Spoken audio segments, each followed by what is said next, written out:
கர்த்தருடைய நாமத்திற்கு மகிமை உண்டாகட்டும். Praise be to the name of the Lord. கர்த்தராகிய இயேசு கிறிஸ்துவின் கிருபையோடும் With the grace of our Lord Jesus Christ பரிசுத்தருடைய பிரசன்னத்தோடும் and with the presence of the Holy Spirit உங்களை சந்திப்பதில் to meet you, நாங்கள் மிகுந்த மகிழ்ச்சி அடைகிறோம். we are so glad today. அதே வண்ணமாக Like the same manner, கர்த்தராகிய இயேசு கிறிஸ்துவின் கிருபையும் with the grace of our Lord Jesus Christ, பரிசுத்தருடைய பிரசன்னமும் with the presence of the Holy Spirit, உங்களோடு இருப்பதை உணர்ந்து start to experience it with you. தேவனை ஸ்தோத்திரியுங்கள். Praise God for that. இது பாக்கியமுள்ள ஒரு காரியம். This is the most privileged one. இவ்வளவு பிரபலமான உலக மக்களுக்கு Even the familiar ones are, அறிய முடியாத ஒரு காரியம். they don't know the value of this. அண்ட சராசரி உருவாக்கின தெய்வத்தை The God who created this entire world நமக்குள் அனுபவிப்பது inside of us, சிறந்த ஒரு காரியம். to experience His presence a great thing. இதனால் So நாம் விசேஷமான ஜனங்கள். you are a special people. நீங்கள் யாவரும் விசேஷமானவர்கள்.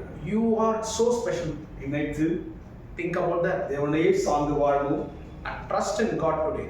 உன்னை அதிசயங்களை காணப்படும் என்று சொன்ன தேவன் As God said, I will show you my wonder. அதிசயத்தை நாம் பார்க்கத்தான் போகிறோம். We are going to look God's wonder in our life. நேற்று நாம் தியானித்த வண்ணமாக As we looked at yesterday, உன்னை you, பெயர் சொல்லி அழைத்தேன். I called you by your name.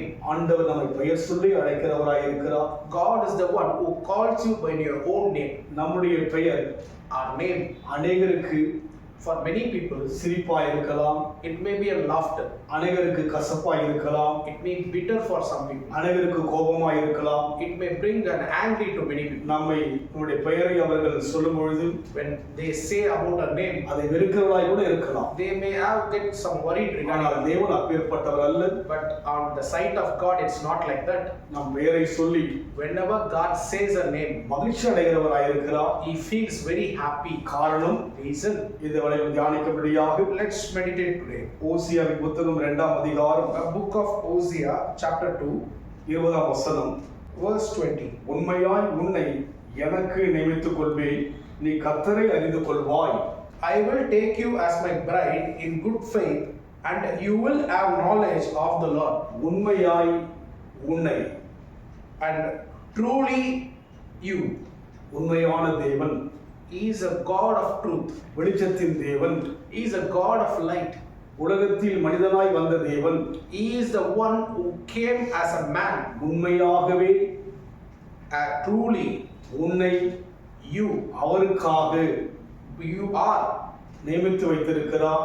You are being elected, belong to God. அவருக்கு நீங்கள் அவசியம். God needs you.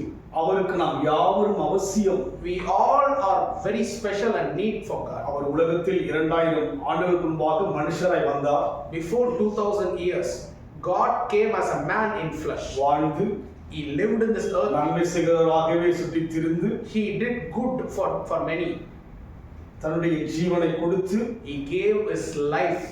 மூன்றாவது நாளிலே On the third day, உயிரோடு கூட எழுந்து he resurrected from the dead. 40 நாட்கள் உயிரோடு கூட காண்பித்து For 40 days, he showed up as he was living. அநேக மக்கள் காணும்படியாக Many people have been a witness of that. பரலோகத்துக்கு எடுத்துக் கொள்ளப்பட்டார். After that, he have been ascended to heaven. பரலோகத்துக்கு கடந்து போனார். He reached to the heavens. இனி அவர் வருகை என்பது The coming of Jesus, நியாயாதிபதியாய் வரப்போகிறார். he will be coming as a judge.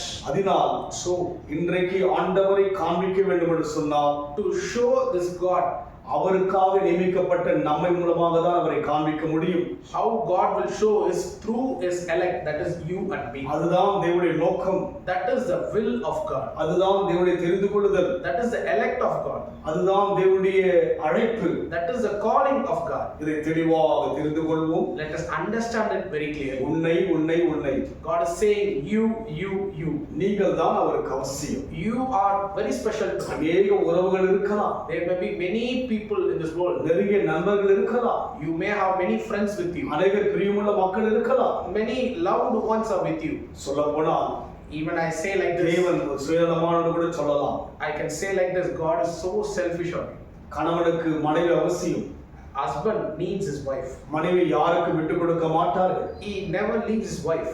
மனைவிக்கு கணவன் அவசியம். A wife needs husband. கணவனையும் ஒருவருக்கு விட்டுக் கொடுக்க மாட்டார்கள். They will never leave their husbands. காரணம் அவர்கள் ஒரே மாம்சம் என்று சொல்லி வேதம் சொல்கிறது. As the Bible says, they are one flesh. அதே போல்தான் Like the same man, தேவன் God, அவருக்காக நியமித்திருக்கிறார். He has elected you for His purpose. அவருக்கு 100% நாம் மிக அவசியம். For 100% sure, you are required for God. அவர் நம் மூலமாக தான் வெளிப்பட விரும்புகிறார். Through us, God wants to reveal His glory. நம் மூலமாக தான் அவர் நாமத்தை மையப்படுத்த விரும்புகிறார். Through us only, God wants to share His name to the world. மாம்சமாய் வந்தபோது இயேசுவாக மையப்படுத்தினார். When He came as a flesh, through Jesus He revealed. மாம்சமாய் வந்தபோது இயேசுவானவர் நன்மை செய்கிறவராக வாழ்ந்தார்.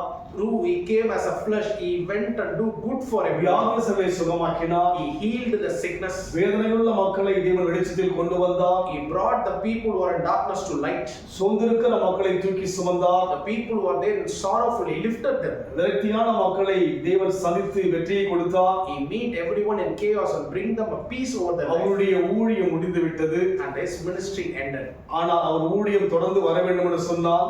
To continue to do God's நாம் ministry, யாவரும் தான் செய்ய வேண்டும். we should only partake. அதற்காக தான் That is the reason. உண்மையாகவே Truly, உன்னை you, எனக்கென்று நியமித்தேன். I have elected for. என்னை அறிவாய் என்று சொல்லி பார்க்கிறோம். And it says, you will have knowledge of the Lord. கர்த்தரை அறிந்து கொள்ள முடியும். We can know the our Lord. சித்தம் புரிந்து கொள்ள முடியும். We can able to understand His will. அறிவதற்காக ஒப்பு கொடுப்போமா? Let us surrender for His will. அன்பின் ஆண்டவரே, Dear Father, நான் யாரோ என்று யோசித்தேன். I think I belong to someone. உன்னை ஆண்டவரே என்னை நீ தெரிந்து கொண்டீர். You have known me, Lord. உன்னை அறிந்திருக்கிறேன் சொன்னீர். As you said, I know you. உன்னை வரைந்திருக்கிறேன் சொன்னீர். As you have graved me in your palms. பெயர் சொல்லி அழைத்தேன் சொன்னீர். As you called me by my name. உண்மையாய் உன்னை எனக்கு நியமித்தேன் சொல்வதற்காக நன்றி செலுத்துகிறோம். I thank you, Lord, for truly you are ஆண்டவரே appointed. வசனத்தினால் நிரப்புவதற்காக நன்றி. Thank you for filling me with your நாங்கள் presence. உமக்காக தான் வாழப் போகிறோம். We are going to live for your glory. உங்க ஆண்டவரே எங்களை எடுத்து பயன்படுத்துங்க. Use us, Lord. உங்கள் நாமம் எங்கள் வாழ்க்கை மூலமாய் மையப்படும்படியாகும். Through us, your name will be glorified, Lord. அநேகர் எங்கள் மூலமாய் காணும்படியாகும். Help us to show to many others. அடையாளங்களாலும் Through miracles, அற்புதங்களாலும் through wonders, அபிஷேகத்தை நிரப்பி எங்களை ஆசீர்வதிப்பீராக. through anoint and bless us. லீக்காலலபலமுதல் We thank you, Lord. தேவன் பொறுப்படுத்திக் கொள்ளுங்கள். Take control of us. இயேசுவின் நாமத்தில் பிதாவே. In Jesus' name we pray. கர்த்தர் ஆசீர்வதிப்பாராக. God bless you.